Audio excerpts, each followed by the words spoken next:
Hello, I am Navtaz Dhamis, student 5047381 for 3019 MKT, Small Business and Franchises, and this is my due diligence presentation for my uncle Xavier, who's 62-year-old retired financial controller. He's considering buying a franchise, buying an existing, or setting up a new independent business. He's interested in the fast food industry and wants to open up a gourmet pizza shop, all while aiming to have a better work-life balance. So in regards to that, I should just let you know that setting up a new business may require more efforts in planning the business procedures, marketing the business, and more effortful in generating a cash flow from nothing.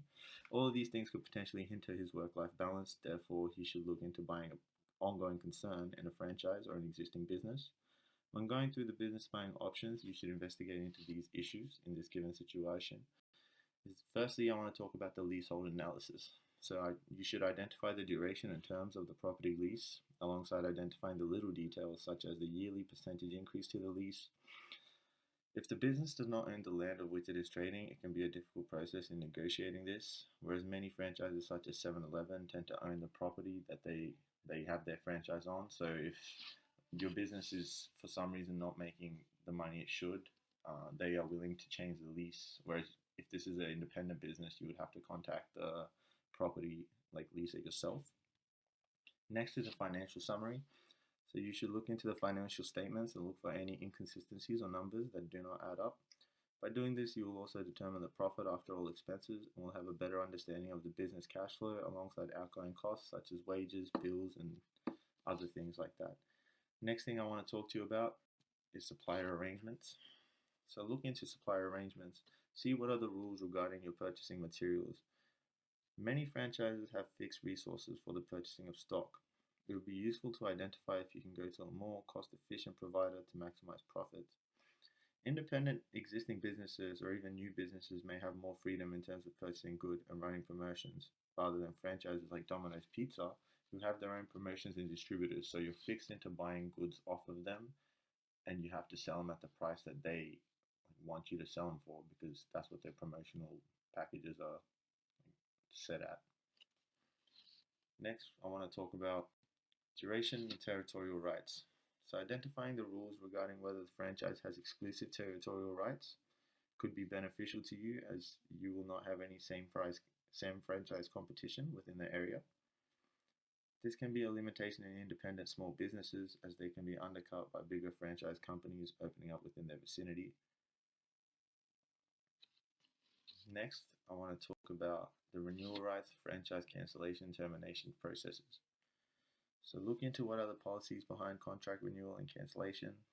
Franchises tend to avoid termination of franchise unless necessary, so identifying the written policies could provide beneficial as an independent small business. Next, I want to talk about the training and support offered by the franchising agent.